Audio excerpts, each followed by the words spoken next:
ನೆನ್ನೆ ಕಬಾಬ್ ತಿನ್ಕೊಂಬಂದೆ. ಕಬಾಬ್ ಹೇಗಿತ್ತು ಅಂತಲೂ ಹೇಳಿದೆ. ಇವತ್ತು ಹೊಸದಾದ ಲಾಗು, ಅದು ಬೆಳಗಿನ ಲಾಗು. ಸೊ ಮಾರ್ನಿಂಗ್ ವಾಕಿಗೆ ಬಂದಿದ್ದೀನಿ. ಸೊ ಮಾರ್ನಿಂಗ್ ವಾಕಲ್ಲಿ ಏನೇನು ಕಾಣಿಸುತ್ತೆ, ಏನೇನಿದೆ ಅಂತ ಅಂದ್ಬಿಟ್ಟು ತೋರಿಸ್ತೀನಿ ಬನ್ನಿ. ಸೊ ಇಲ್ಲಿ ನೋಡ್ತಿರ್ಬೋದು ಎಮ್ಮೆಗಳಿದ್ದಾವೆ. ಈ ಕಡೆ ಎಲ್ಲ ಜಾಸ್ತಿ ಎಮ್ಮೆಗಳು ಮಾತ್ರ ಇದ್ದಾವೆ. ಹಂಗೆ ನಡ್ಕೊಂಡು ಬರ್ತಾ ಇಲ್ಲಿ ಏನು ಕಾಣಿಸ್ತು ಅಂತ ಅಂದರೆ, ಇಲ್ಲೂ ಒಂದು ಸರ್ಕಲ್ ಮಾಡಿದ್ದಾರೆ. ಅದು ಯಾರು ಸರ್ಕಲ್ ಅಂತ ಅಂದ್ಬಿಟ್ಟು ತೋರಿಸ್ತೀನಿ ಬನ್ನಿ. ಸೊ ನೀವು ನೋಡ್ತಿರ್ಬೋದು, ಡಾಕ್ಟರ್ ಅಪ್ಪು ಸರ್ಕಲ್ ಅಂತ, ಆನೆಕೆರೆ. ನೋಡಿ, ಇದು ಒಂದು ಸರ್ಕಲ್ ಆಗಿದೆ ಇಲ್ಲಿ. ಆಮೇಲೆ ಇಲ್ಲಿ ಕಬ್ಬು ಮುರಿದ್ಬಿಟ್ಟು ಆಗಲೇ ಸ್ಟ್ಯಾಕ್ ಮಾಡಿದ್ದಾರೆ. ಸೊ ಸ್ಟ್ರೀಮ್ ಬಂದುಬಿಟ್ಟು ಡ್ರೈ ಆಗಿಬಿಟ್ಟಿದೆ.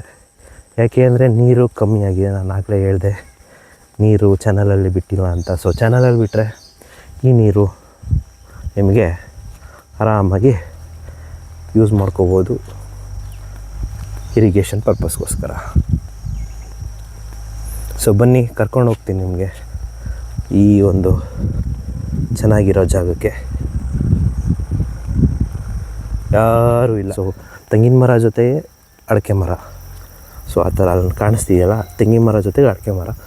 ಬಟ್ ನಾನೇನು ರೆಕಮೆಂಡ್ ಮಾಡ್ತೀನಿ ಅಂದರೆ, ನೀವು ತೆಂಗಿನ ಮರ ಬೆಳೆಸೋದಾದ್ರೆ ಅಡಿಕೆ ಮರ ಹಾಕೋಕ್ಕೆ ಹೋಗಬೇಡಿ.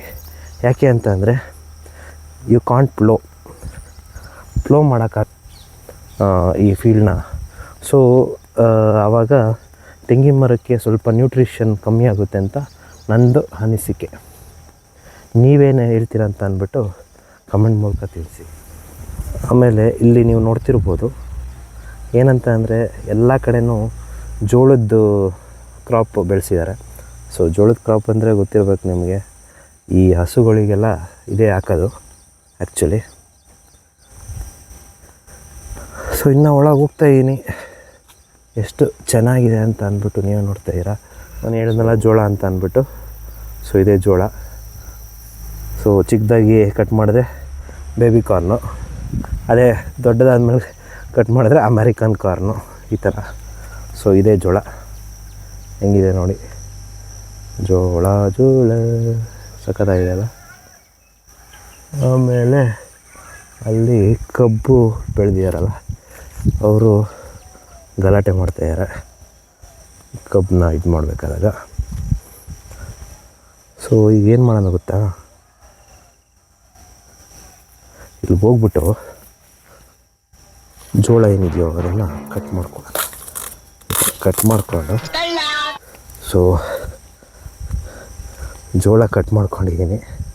ಸೊ ಜೋಳ ಕಟ್ ಮಾಡಿಕೊಂಡು ಕ್ರಾಪಿಂದ ಫ್ರೆಶ್ಶಾಗಿ ಜೋಳ ತೊಗೊಂಡೆ.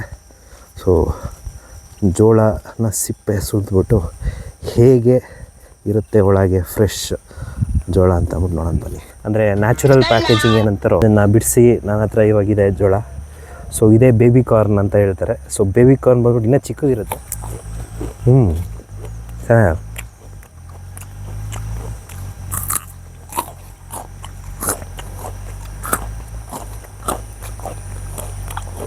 ಚೆನ್ನಾಗಿ ಸಕ್ಕತ್ತಾಗಿದೆ. ಬೆಳಗ್ಗೆ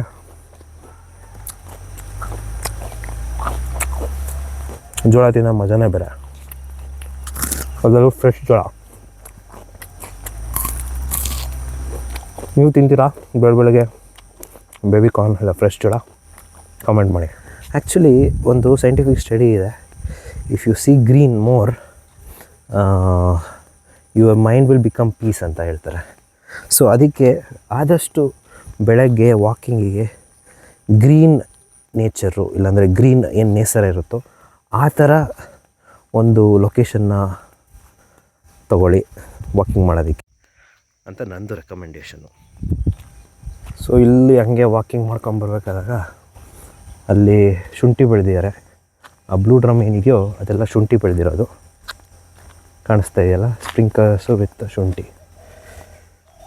ಸೊ ಈಗ ನಾನು ಹಂಗೆ ಮುಂದಕ್ಕೆ ಹೋಗ್ತಾಯಿದ್ದೀನಿ. ಅಲ್ಲಿ ನಿಮಗೆ ಆ ವಯರ್ ಮೇಲೆ ಒಂದು ಪಾರಿವಾಳ ಕೂತಿದೆ, ಕೇಳಿಸ್ತಾ ಇದೆ ಇವಾಗ ಸೌಂಡು. ಸೊ ಅದೇ ಸೌಂಡ್ ಬಂದುಬಿಟ್ಟು ಪಿಕಾಕ್ದು ಸೌಂಡು. ಸೊ ಟ್ರೈ ಮಾಡೋಣ ಬನ್ನಿ ಪಿಕಾಕ್ ಹುಡ್ಕೋಕ್ಕೆ. ನಿಮ್ಮ ವೀಡಿಯೋದಲ್ಲಿ ಸಿಕ್ಕಿದ್ರೆ ನಿಮ್ಮ ಪುಣ್ಯ. Let's see. ನೀವಿಲ್ಲಿ ನೋಡ್ತಿರ್ಬೋದು ಇದೇ ಶುಂಠಿ ಗಿಡ. ಸೊ ಈ ಶುಂಠಿನ ಹೇಗೆ ಹಾರ್ವೆಸ್ಟ್ ಮಾಡ್ತಾರೆ ಅಂತ ಅಂದ್ಬಿಟ್ಟು ನಿಮಗಾಗಲೇ ಗೊತ್ತಿರುತ್ತೆ. ಬಟ್ ಶುಂಠಿ ಗಿಡ ಹೇಗಿದೆ ಅಂತ ಅಂದ್ಬಿಟ್ಟು ನೀವು ಇಲ್ಲಿ ನೋಡ್ಬೋದು. ಕಾಣಿಸ್ತಾ ಇದೆ, ಇಲ್ಲಿಂದ ಅಲ್ಲಿವರೆಗೂ ಫುಲ್ ಶುಂಠಿನೇ. ತೋರಿಸ್ತೀನಿ ನಿಮಗೆ, ಕಾಣಿಸ್ತಾ ಇಲ್ಲೋ ಗೊತ್ತಿಲ್ಲ. ಅಲ್ಲೇ ಇದೆ ಪ್ಯಾರೆಟು, ಕರೀತಾ ಇದೆ ಪ್ಯಾರೆಟ್ ನಿಮಗೋಸ್ಕರ. ಸೊ ಬನ್ನಿ ಅಲ್ಲೋಗಿ ನೋಡೋಣ. ಪ್ಯಾರೆಟ್ ಹಾರ್ತು ಹಾರೋಯ್ತು, ಕಾಣಿಸ್ತು, ಅದಕ್ಕೆ ಹಾರೋಯ್ತು. ನೋಡ್ತಾ ಇದ್ದೀರಾ, ಎತ್ತಲ್ಲಿ ಪ್ಲೋ ಮಾಡ್ತಾಯಿದ್ದಾರೆ ಫೀಲ್ಡ್ನ. ಸೊ ಟ್ರ್ಯಾಕ್ಟ್ರು ಬೆಸ್ಟಾ ಇಲ್ಲಾಂದರೆ ಎತ್ತಲ್ಲಿ ಪ್ಲೋ ಮಾಡೋದು ಬೆಸ್ಟಾ? ಕಮೆಂಟ್ ಮೂಲಕ ತಿಳಿಸಿ. ಆ್ಯಕ್ಚುಲಿ ಈ ಬಿಸಿಲಲ್ಲೇ ನೀವು ವಾಕ್ ಮಾಡಬೇಕು. ಯಾಕೆ ಅಂತಂದರೆ ವಿಟಮಿನ್ ಡಿ ಸಿಗುತ್ತೆ. ಸೊ ಎಷ್ಟು ವಿಟಮಿನ್ ಡಿ ಸಿಗುತ್ತೋ ಅಷ್ಟು ನಿಮ್ಮ ಮೂಳೆಗಳಿಗೆ ಒಳ್ಳೆ ಸೂಪರಾಗಿರೋ ಸ್ಟ್ರೆಂತ್ ಸಿಗುತ್ತೆ ಈ ವಿಟಮಿನ್ ಡಿಯಿಂದ. ಸೊ ಇವಾಗ ಸಣ್ಣದಾಗಿ ವ್ಲಾಗ್ ಸ್ಟಾರ್ಟ್ ಮಾಡಿದ್ದೀನಿ. ಸೊ ವ್ಲಾಗು ನನಗೆ ವರ್ಕೌಟ್ ಆಗುತ್ತೋ ಇಲ್ವೋ ಅಂತ ಅಂದ್ಬಿಟ್ಟು ನೀವು ಕಮೆಂಟ್ ಮೂಲಕ ತಿಳಿಸಿ. ಆದಷ್ಟು ಟ್ರೈ ಮಾಡ್ತಾಯಿದ್ದೀನಿ ವ್ಲಾಗ್ ಚೆನ್ನಾಗಿ ಬರೋ ಥರ ಮಾಡೋದಕ್ಕೆ.